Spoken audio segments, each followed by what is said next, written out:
semakin pula kita mengenal agama ini, semakin pula kita mengenal Rasulullah sallallahu alaihi wasallam.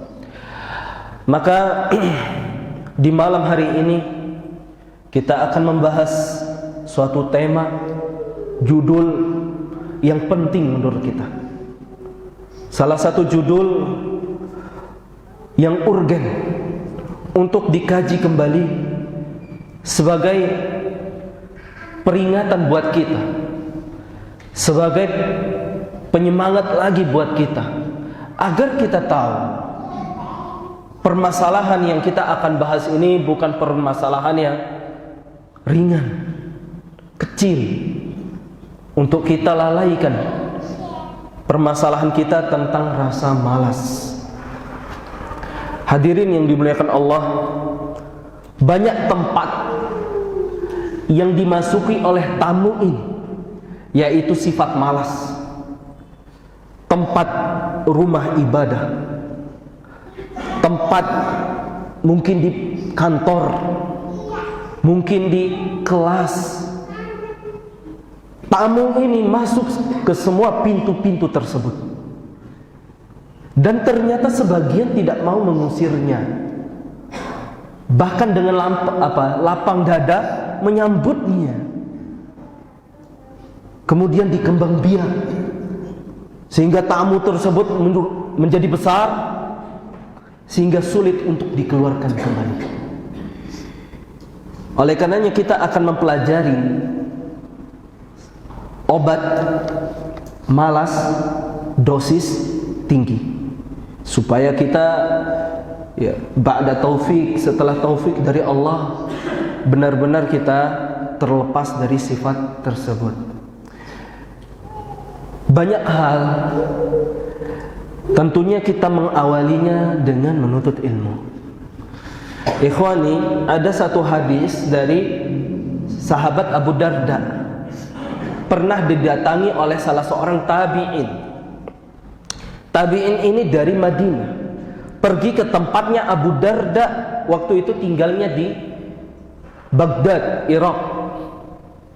Jauh-jauh ke sana, ia langsung nagih, "Wahai Abu Darda, saya ini dari kotanya Rasul, maka berikan satu ilmu supaya saya tidak hilang dari rasa semangat, supaya saya tetap rajin seperti saat ini, wahai Abu Darda."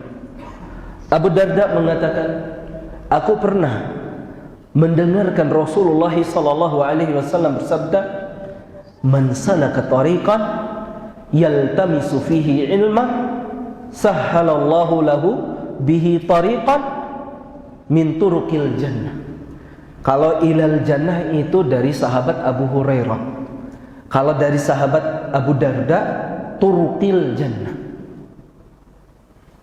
Kita terjemahkan terlebih dahulu karena panjang sekali hadisnya. Barang siapa yang meniti suatu jalan, dia melakukan perjalanan, tujuannya cuma satu, menuntut ilmu, menghadiri kajian, menghadiri kelasnya, mengkaji ayatullah, mengkaji hadisin Nabi. Itu saja tujuannya. Maka Allah akan mempermudah dia, perjalanan dia menuju surganya Allah Subhanahu wa taala. Dilanjutkan lagi di hadis tersebut, wa innal alim la yastaghfiru man fis samawat wa man fil ard hatta al hitan fi jawfil ma. Sungguh orang yang menuntut ilmu akan memohon ampun terhadap dosa-dosa dia oleh orang-orang atau makhluk Allah yang ada di langit, semua makhluk Allah yang ada di bumi, sampai ikan-ikan yang ada di pelosok lautan sana, semuanya memohon ampun kepada Allah atas dosa-dosa orang yang menuntut ilmu. Wa innal alim wa inna fadlal alim alal abid, orang yang menuntut ilmu lebih didahulukan daripada mereka yang beribadah tanpa ilmu. sebagaimana kal qamari fi lailatal badri ala sairil kawakib, seperti bulan purnama yang indah di malam hari dibandingkan dengan bintang-bintang yang kecil. Itu perbedaannya. Jamaah hadirin, kalau kita sudah menuntut ilmu, ada yang istighfarkan untuk kita, untuk antum semua, bagi yang ikhlas menuntut ilmunya. Ini nih sedang bercucuran ini dosa-dosa, harus kita yakin. Kemudian kalau antum berhasil mengamalkan, kemudian mendakwahkan ilmu itu, antum salurkan ilmu itu kepada orang-orang yang ada di sekitar antum, keluarganya antum, serta tetangganya dan lain sebagainya, antum salurkan itu. Ada hadis yang lain jamaah, wa inna ahlal ard wa inna ahlas samawat wa ahlal ard hatta al-hitan fi jawfil ma la yusalluna ala muallimin nasal khair. Semua makhluk yang ada di bumi, lagi-lagi semua makhluk yang ada di langit, ada di bumi, sampai ikan yang ada di lautan, mereka semua bersolawat kepada mereka yang mendakwahkan ilmunya. Istighfar di atas istighfar. Keutamaan yang luar biasa ini jamaah. Namun terkadang namanya manusia, ya lagi-lagi kadang semangat berada di titik yang atas, kemudian jatuh berada di titik yang bawah, naik turun pak. Kita ini butuh obat. Maka yang perlu kita cari tahu bagaimana para ulama, mereka itu berhasil. Mereka nutut ilmunya jadi semua pak. Bagaimana cara mereka? Imam ketika ditanya, Imam Abdullah bin Mubarak ditanya, sampai kapan kamu nutut ilmu wahai imam?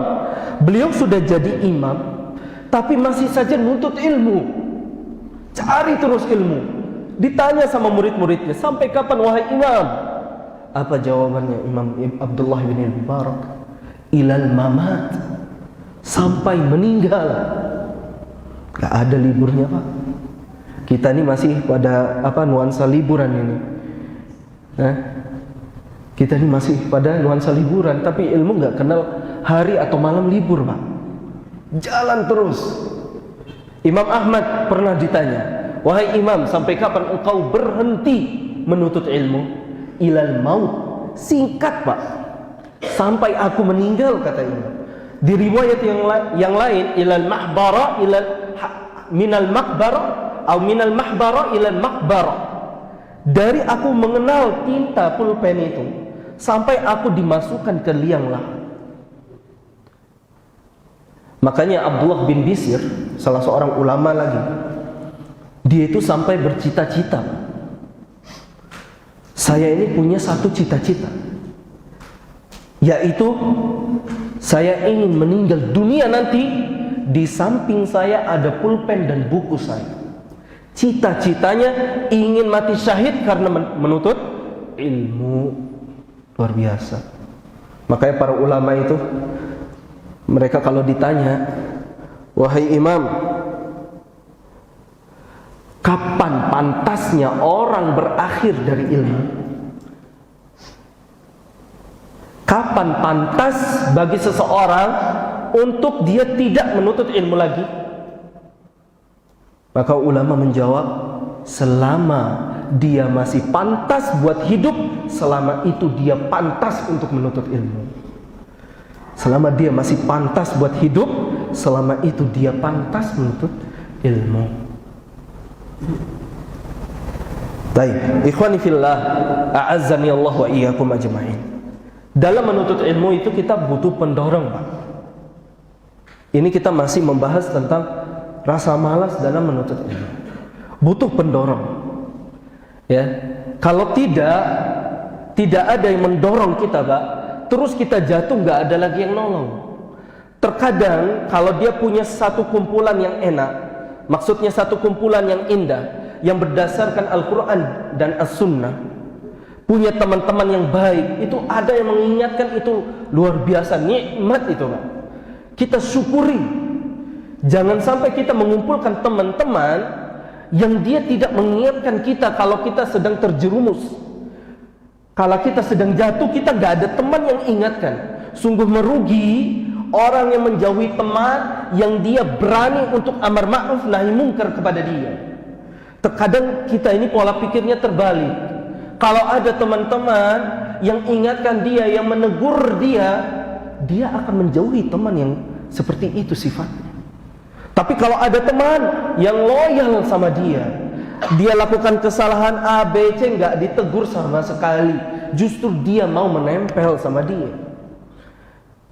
Ini yang salah. Akhirnya apa? Nggak ada nanti yang alurkan tangan, angkat dia di dalam lubang kemalasan. Karena dia nggak punya circle yang seperti itu, nggak punya pertemanan yang baik. Maka kita perlu diperhatikan Pak. Meskipun kita ini sudah, mohon maaf ya, mungkin sudah berumur. Ini kalau kita sudah jadi bapak-bapak, siapapun pertemanannya, ini ya bisa saja, nggak usah diatur. Ini salah Pak. Kita sudah temukan beberapa orang yang awalnya itu rajin sekali, berada di saf pertama, lama-lama hilang Pak. Ke masjid pun nggak pernah kita temukan. Kita punya satu teman, bahkan dia senior kita. Di kampungnya itu banyak ikhwan sunnah, alhamdulillah. Akhirnya dia diberikan rezeki oleh Allah punya bisnis. Dan pertemanannya di lingkungan bisnisnya itu nggak ada yang mengingatkan dia untuk sholat, hadiri kajian kembali. Akhirnya semakin jauh dia Pak.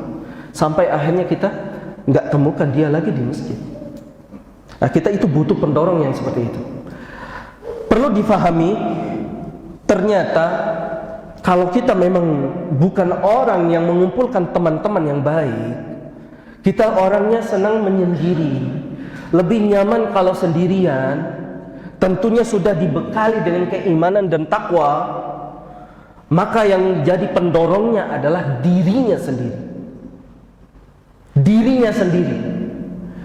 Perlu difahami, kalau dia terus-terusan dalam keadaan malas tersebut,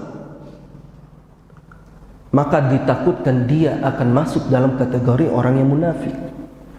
Tadi pendorongnya teman, sekarang diri sendiri. Kalau sudah full keimanan Pak, semakin dia kenal Allah semakin takut. Apalagi Allah sudah wanti-wanti, jangan ikut seperti orang munafik. Orang munafik itu apa? La ya'tuna sholata illa kusala. Mereka nggak mau sholat kecuali dalam keadaan malas. Artinya apa? Sifat inti dari orang-orang munafik adalah malas. Ini pendorong buat jiwa kita. Semua kita pasti, kita lagi usaha sholat, kita lagi bersedekah, haji, umroh, butuh biaya untuk menghindari sifat-sifat orang munafik. Jadi itu yang kedua Pak, pendorong dari jiwa. Ini dalam masalah menuntut ilmu. Makanya para ulama itu saking semangatnya mereka menuntut ilmu,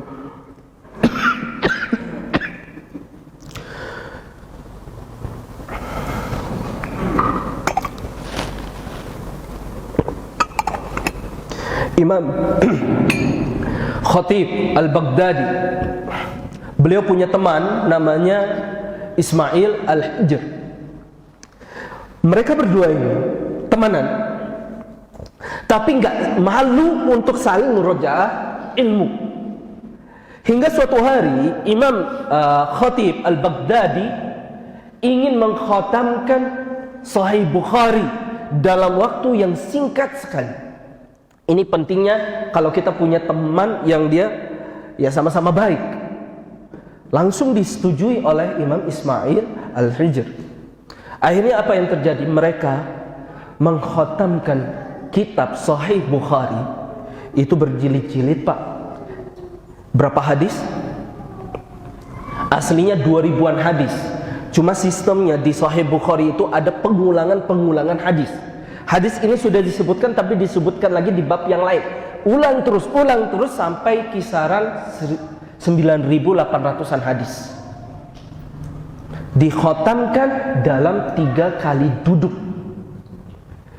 Kita Arba'in Nawawiyah saja nggak khotam sebagian.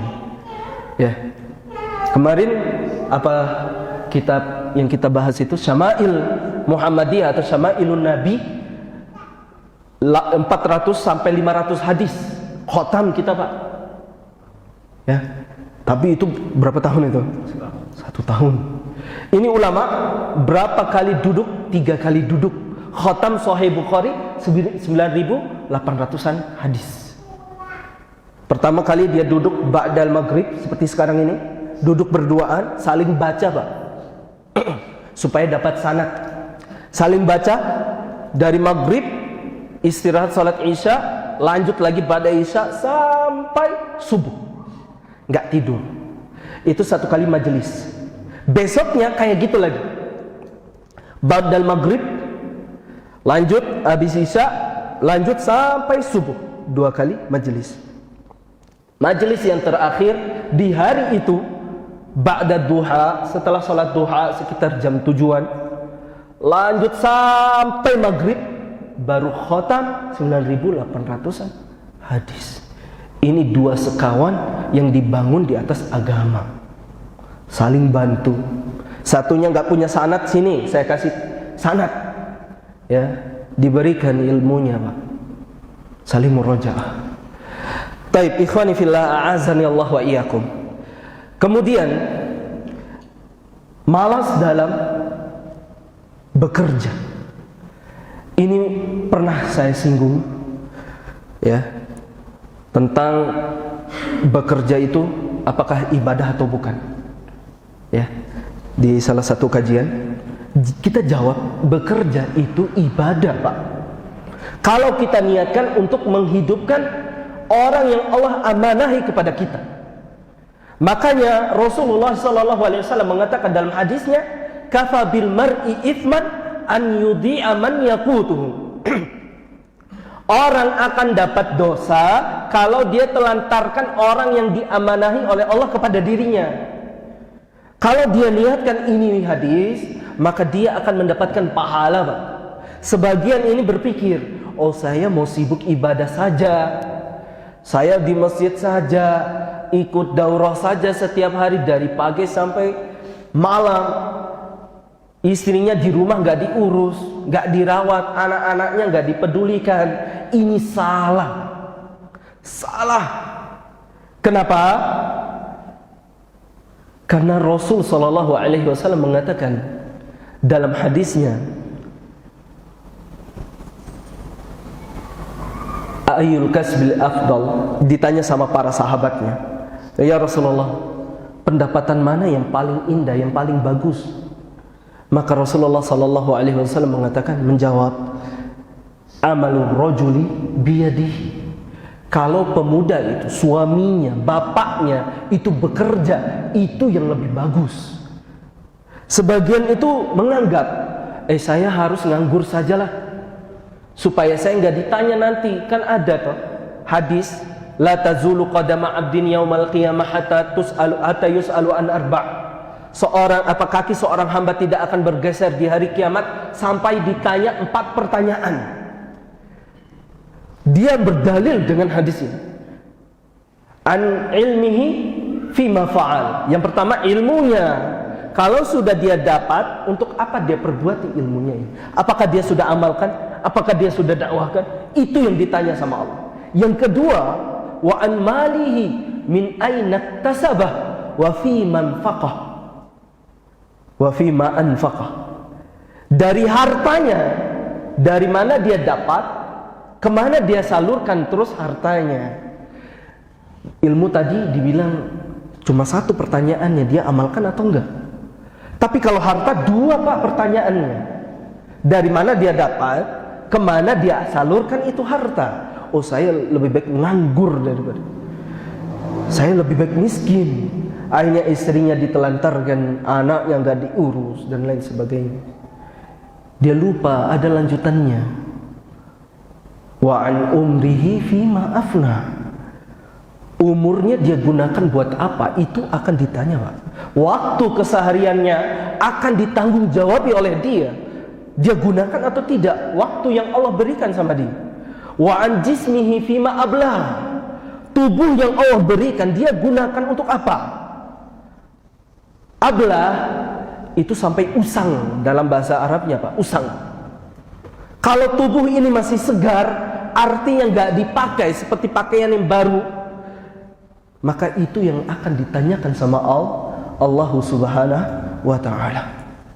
Jadi kita dalam syariat itu diperintahkan untuk bekerja. Jangan malas. Jangan malas. Karena apa? Nabi Muhammad SAW pernah mengajarkan salah satu doa untuk kita selalu mencari rezeki yang halal. Sindiran buat orang-orang yang mengatakan yang halal aja, yang haram aja susah, apalagi yang halal. Nabi Muhammad SAW mengatakan apa?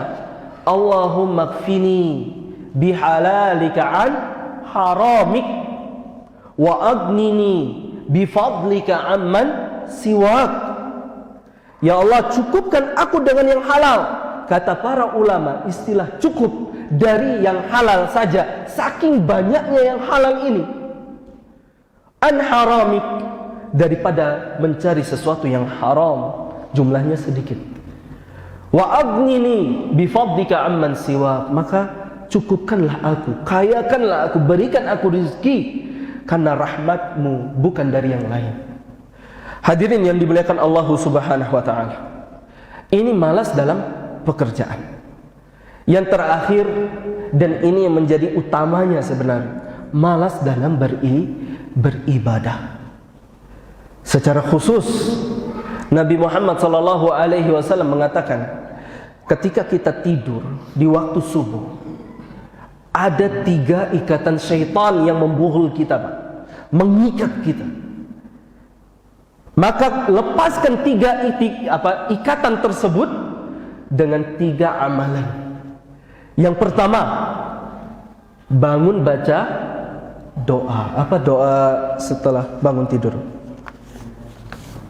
Alhamdulillahilladzi ahyana ba'dama amatana wa ilaihin nusyur. Hilang ikatan satu, Pak. Ikatan yang kedua akan hilang ketika kita bangun untuk berwudu. Wudu. Apalagi kalau kita, ini indahnya Islam itu. Ya, Rasul SAW itu telah melarang untuk kita meninggalkan tempat sekecil apapun yang tidak terkenai oleh air wudu di kaki. Pernah dengar hadisnya, Pak? Wailun lil aqabi minan nar. Hati-hati, atau dalam tafsiran yang lain, hati-hati dengan neraka. Siapa yang meninggalkan bekas di kakinya tidak terkenai oleh air wudu. Salah satu ulama hadis mensyarah hadis ini, ternyata, Pak, ini pentingnya kita berwudu dan memantapkan, tuntaskan bagian kaki ini supaya menghilangkan ngantuk. Lebih diperhatikan lagi bagian kaki. Barakallahu fikum. Kemudian ikatan syaitan yang ketiga itu akan hilang ketika kita apa? Salat. Hilanglah ikatan tersebut. Tadi kita singgung tentang orang-orang munafik. Wa idza qamu ila sholati qamu kusala. Kata Nabi Muhammad SAW, atqalu salat 'ala al-munafiqin salatal subhi atau salatal fajri wa salatal isya. Salat yang paling berat untuk dilaksanakan oleh mereka orang-orang munafik, salat subuh dan salat isya. Kenapa? Karena mereka itu maunya dilihat, yuraunan nas. Mereka maunya riya, Pak. Dulu nggak seperti sekarang. Dulu subuh itu gelap gulita, isya gelap gulita. Makanya Nabi Muhammad SAW ba'da subuh, ba'dal fajar, setiap kali setelah salat subuh berdiri di hadapan para sahabat dicari satu persatu. Ahadirun fulan? Ahadirun fulan? Apakah hadir fulan? Fulan hadir enggak? Supaya Nabi Muhammad SAW mengecek siapa yang benar-benar dari kalangan para sahabat tersebut yang munafik. Tapi Nabi SAW, ini indah sifatnya Nabi, tidak menjauhi orang-orang munafik. Kenapa? Karena mereka itu mengislamkan secara zahiriyah. Pakaian mereka Islam, ya, di hadapan para sahabat mereka Islam. Batinnya Nabi tahu mereka orang munafik. Tapi Nabi takut, khawatir akan terjadi fitnah kalau saja nanti Nabi Muhammad SAW memusuhi sahabatnya sendiri. Taib, barakallahu fikum. Jadi itulah sifat-sifat malas, hadirin. Obatnya bagaimana? Ini yang penting. Obatnya bagaimana? Yang pertama, obatnya itu dengan kita mohon terus sama Allah. Ada salah satu zikir ba'da shalah yang terus kita hafalkan. Allahumma a'inni ala dzikrika wa syukrika wa husni ibadatik. Allah bantulah aku, a'ana yu'inu a'inni. Allah bantulah aku untuk aku bisa berzikir kepadamu, bersyukur kepadamu, dan memperindah ibadahku kepadamu. Jadi kita mohon terus sama Allah, Pak. Enggak apa-apa antum gunakan ini tatkala antum doa-doa ba'da shalat sunnah misalnya. Antum doa angkat tangan pakai zikir ini, enggak apa-apa, Pak. Justru bagus. Karena kita ini lemah. Kita ini cepat untuk digoda, Pak. Kita ini cepat untuk jatuh iman kita, Pak. Kita butuh pertolongan dari Allah. La haula wala quwata illa billah. Kita butuh terus, a'inni ala dzikrika wa syukrika wa husni ibadatik. Bantu ya Allah. Makanya dalam salat kita terus mohon ihdina siratal mustaqim. Kita terus minta tolong sama Allah. Itu yang pertama. Minta tolong kepada Allah. Yang kedua, minta perlindungan kepada Allah Subhanahu wa taala. Ini doa insyaallah kita harus hafal pada malam hari ini. Doa yang bagus sekali. Doa memohon perlindungan dari sifat malas. Baik.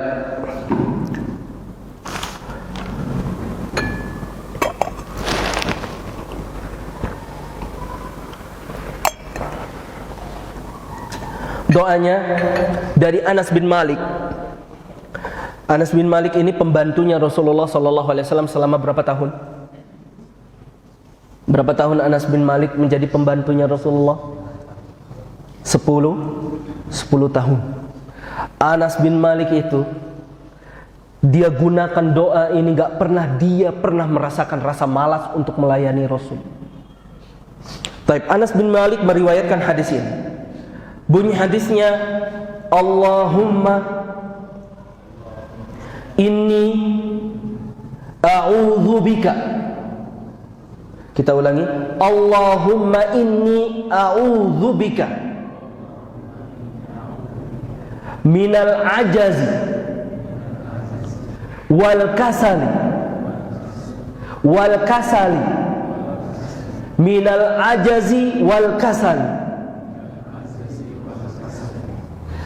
Allahumma inni a'udzubika minal ajazi wal kasal. Tafadhal.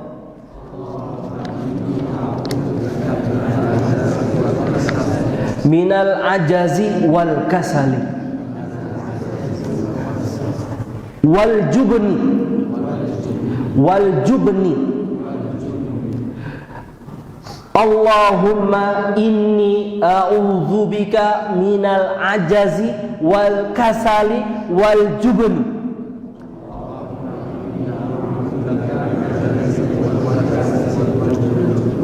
wal harami. Jadi perhatikan, ini pakai ha dari dalam, bukan yang ha dari tenggorokan. Ha wal harami wal jubni wal haram wal bukhli wal jubni wal harami wal bukhli minal ajazi wal kasali wal jubni wal harami wal bukhli.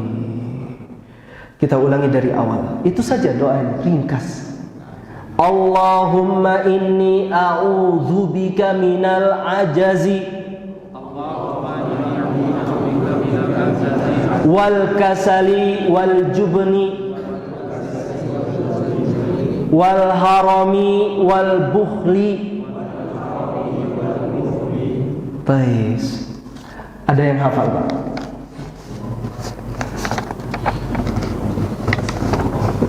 Ustaz Haris hafal? Hafal? Lama. Ustaz Ahmad? Fadal Ustaz Ahmad. Allahumma inni a'udzubika minal ajazi wal minal ajazi wal kasali wal jubni ni ya. Wal harami. Satu lagi. Wal bukhli. Satu lagi, Pak.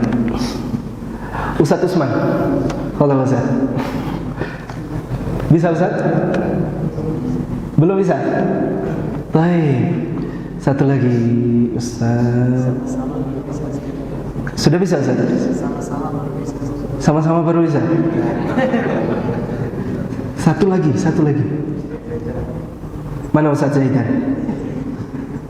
Fadhal Ustaz. Allahumma inni a'udzubika minal ajazi wal kasali wal jubni wal harami wal bukhli. Masya Allah. Baik, barakallahu fikum ikhwah. Doa ini kita artikan terlebih dahulu. Allahumma inni a'udzubika minal ajazi. Ya Allah, aku mohon perlindungan darimu dari sifat lemah. Lemah ini perlu kita memohon kepada Allah agar terhindar dari. Lemah ini tanpa ada kekuatan. Dia punya kemauan tapi nggak punya kekuatan, Pak. Ini yang perlu kita. Bahkan Al-Imam Ibnu Qayyim mengatakan lemah ini ummul khati'ah, kata beliau. Ibu dari kesalahan-kesalahan. Makanya kita terus minta sama Allah agar kita terlindung daripada sifat lemah. Nabi Muhammad SAW pernah bersabda, ihris ala ma yanfa'uk wasta'in billah wa la ta'jaz. Semangatlah dalam hal yang bermanfaat bagimu dan mohon terus sama Allah. Jangan sampai engkau malas. Ini doanya, Pak. Sakit masuk di sini, Pak.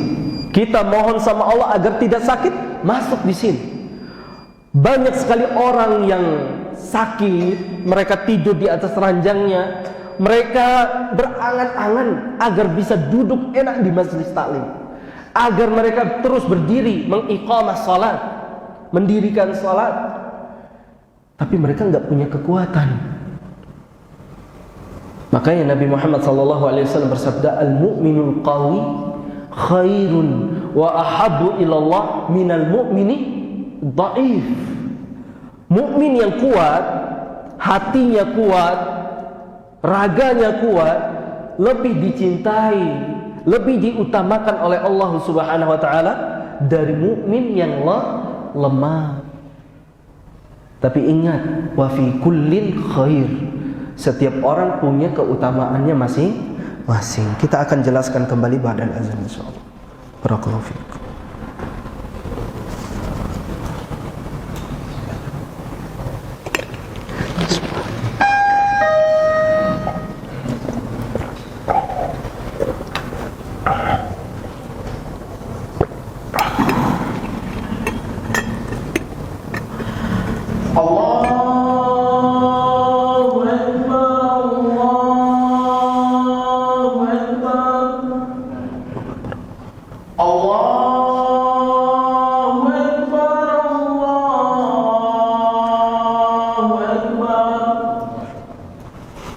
أشهد أن لا إله إلا الله أشهد أن لا إله إلا الله أشهد أن محمدا رسول الله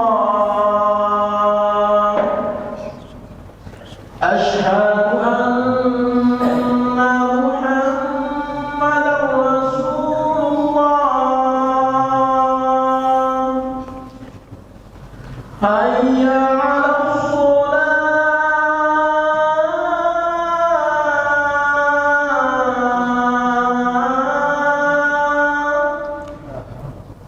حي على الصلاة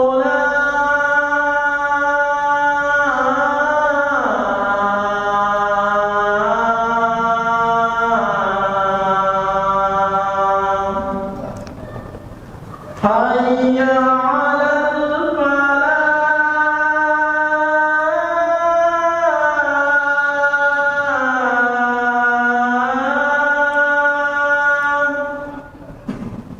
حي على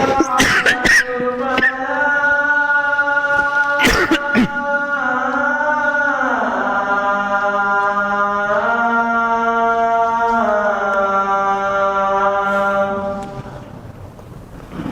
الله أكبر الله أكبر لا إله إلا الله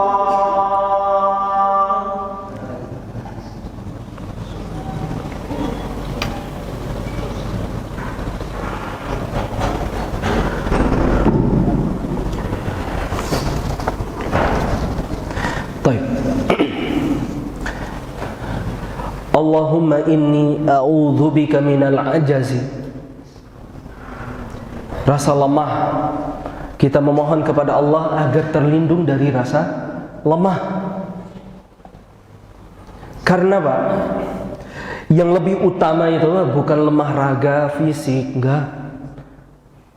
Takutnya ya, dan ini yang lebih parah, lemahnya hati dia Pak. Rohaninya lemah. Kalaupun dia punya fisik yang bugar, fisiknya atlet, ya, dia ngangkat barbelan itu kuat Pak. Tapi kalau sudah mengangkat tangannya untuk takbiratul ihram, lemah. Subhanallah. Banyak yang luar biasa, dia lari sampai berkilo-kilo. Tapi untuk melangkahkan kakinya ke masjid menunaikan salat, lemah dia Pak. Lebih utama di sini yang ditakutkan oleh Rasul adalah lemahnya hatinya dia Pak. Rohaninya, keinginannya itu lemah. Ini yang lebih ditakutkan oleh Allah dan Rasulnya. Maka kita berlindung kepada Allah agar terus kuatkan terus hati kita, kokohkan terus hati kita. Sebagaimana Allah sudah kokohkan hatinya Rasulullah sallallahu alaihi wasallam, liyuthabbita fihi bihi fuadak. Allah kokohkan hatinya Rasulullah sallallahu alaihi wasallam. Baik. Itu yang pertama. Yang kedua, ini menjadi pokok pembahasannya, yaitu wal kasali, dari sifat malas. Kata para ulama, Ar-Raghib mengatakan malas itu apa? Malas itu at-takasul. At-takasul huwa at-tathaqul amma la yanbaghi bihi at-tathaqul. Merasa berat terhadap sesuatu yang tidak cocok, tidak pantas untuk diberatkan. Bedanya al-kasal sama al-ajaz. Kalau al-ajaz, dia nggak bisa melaksanakannya karena dia nggak punya kekuatan. Kalau al-kasal, malas, dia punya kekuatan tapi nggak mau melakukannya Pak. Rebahan. Dia punya fisik yang bugar, tapi benar-benar nggak mau Pak. Nggak mau untuk melaksanakan melaksanakannya. Kita berlindung dari sifat malas ini, karena sifat malas ini benar-benar menghancurkan. Kata para ulama, an-ni'mah bin niqmah. Mau merasakan kenikmatan, maka harus berlelah-lelahan, harus merasakan rasa lelah. Kata para ulama yang lain disebutkan, man ta'awwadal kasal wa mala ila raha. Siapa yang nyaman dengan rasa malasnya, kemudian dia condong kepada hal-hal yang rohah, tidak ada gunanya, santai saja, faqadar rohah, maka ketenangan yang sejati yaitu surga itu hilang dari dia. Surga itu hilang. Makanya tentang menuntut ilmu itu harus berlelah-lelahan. Yahya bin Abi Katsir pernah mengatakan, la yustata'ul ilm birahatil jasad. Tidak akan mendapatkan ilmu dengan badan yang santai-santai, Pak. Karena ilmu ini dia ada dua hal di situ. Dia dapat materinya, dia dapat berkahnya. Ada sebagian mungkin tidak pedulikan dengan kesigapan dia menuntut ilmu. Karena kita menuntut ilmu harus sigap. Jangankan menuntut ilmu, kita kalau mau nonton bola saja, Pak, perlu persiapan. Kopi, kacang, alarm itu yang utama, Pak. Ya, perlu nonton bola saja ada persiapan. Tapi ketika datang nuntut ilmu itu ala kadarnya.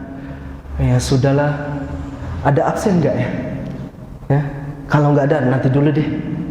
Ya. Kemudian datang dengan dirinya. Ya.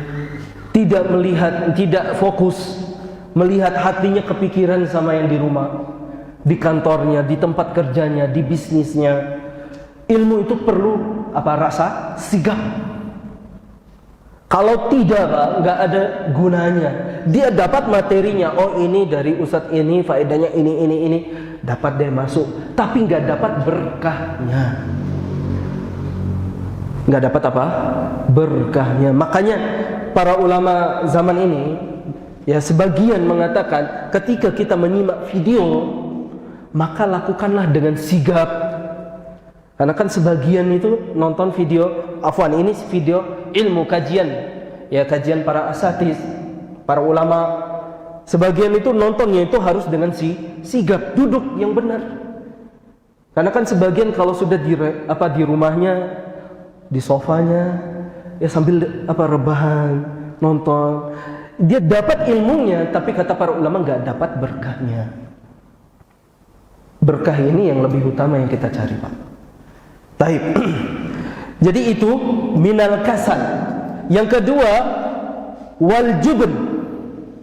Allahumma inni a'udzubika minal ajazi wal kasal wal jubn. Jubn atau jubnun. Jubnun itu kikir. Maksudnya pelit di sini bukan dalam harta. Tapi dia itu kita bilang acuh tak acuh begitu. Cuek. Enggak mau amar ma'ruf nahi mungkar. Yang penting ini hidupnya saya, ya udah. Nggak peduli kiri kanan depan belakangnya rusak, dia nggak mau negur satu sama lain. Ini yang kita harus musnahkan sifat ini, Pak. Karena kita makhluk sosial. Dia nggak peduli sama tetangganya, nggak peduli sama kawannya.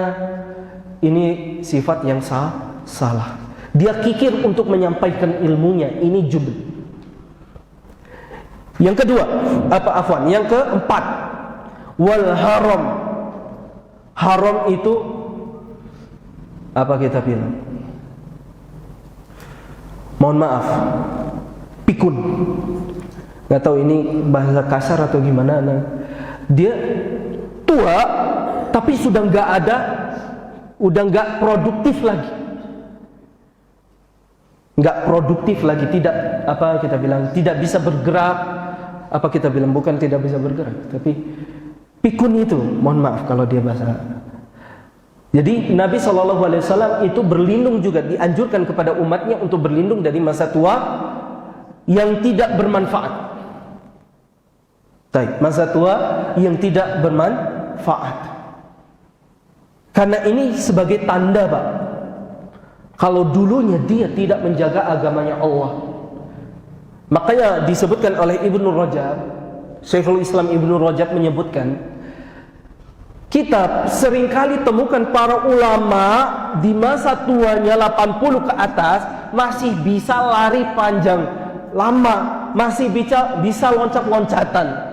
Ketika kami tanya sama guru-guru kami, kata Ibnu Rajab, mereka menjawab, inna nahnu nahfazullaha fi sighar fahafizallahu fil kibar. Kami dulu menjaga Allah di masa mudanya kami, di masa kecilnya kami, di masa umurnya kami masih belia, sampai kami di masa remaja, kami jaga Allah di waktu kecil, maka Allah jaga kami di waktu besar. Kemudian Imam Ibnu Rajab jalan, dia sama gurunya yang sehat bugar ini, dia jalan-jalan, ditemukan di pasar ada orang tua, mohon maaf, minta-minta, tapi umurnya dia masih 76 tahun. Dibandingkan sama syekhnya Ibnu Rajab, ini masih muda, 60-an tahun ke bawah, tapi sudah minta-minta, badannya lemah. Maka syekhnya Ibnu Rajab mengatakan, huwa kana yudayya'allahu fis sighar fadayya'allahu fil kibar, fadayya'ahu Allahu fil kibar. Dulu orang ini waktu kecil dia nggak mau jaga Allah, ibadahnya nggak dijaga, ilmunya nggak dijaga. Akhirnya apa? Akibatnya Allah nggak mau pedulikan dia di masa tuanya dia. Maka mari kita jaga Allah Subhanahu wa taala. Teman-teman, adik-adik di sini, kenali Allah dari segini, dari waktu segini kecil, kenali Allah dulu. Terus lanjut. Ya, teman-teman yang sudah menikah, terus lanjutlah nuntut ilmu. Jaga terus agamanya Allah. Karena ini sudah terbukti, nggak mungkin para ulama berbohong. Kecil kemungkinan. Kemudian ada juga hadisnya Nabi Muhammad SAW, ihfadillaha yahfazka. Jaga Allah, maka Allah menjagamu. Taib barakallahu fiik. Kemudian yang terakhir, wal bukhul, kita memohon kepada Allah agar terlindung dari sifat bukhul. Bukhul yaitu bakhil, pelit dalam masalah harta. Kalau tadi juben, tadi apa Pak? Pelit dalam masalah amal ma'ruf, pelit dalam masalah ilmu. Kalau bukhul, pelit dalam masalah harta. Taib barakallahu fikum. Mungkin kita cukupkan sampai di sini. Obatnya ada banyak Pak sebenarnya, tapi kita cukupi dengan dua ini. Yang pertama, doa, minta sama Allah agar dikuatkan. Minta sama Allah agar dikuatkan.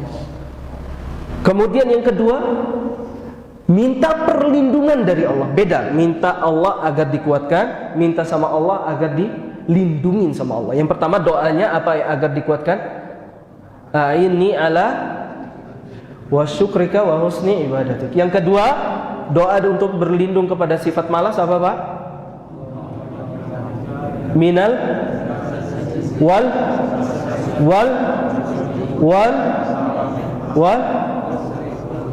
buh. Barakallahu fiik, Masya Allah. Masih segar Pak ya kita ini Pak. Alhamdulillah. Kita ini tulis kemudian sebarkan Pak kalau bisa. Ajarkan anak istri kita di rumah Pak. Karena kita butuh untuk terlindung dari sifat malas ini. Barakallahu fikum. Inilah kajian kita pada malam hari ini. Segala kelebihannya datang dari Allah Subhanahu wa taala dan kekurangannya datang dari ana secara pribadi. Barakallahu fikum. Naktafi bihadzal qadar. Subhanakallahumma wa bihamdik asyhadu an la ilaha illa anta astaghfiruka wa atubu ilaik. Assalamualaikum warahmatullahi wabarakatuh.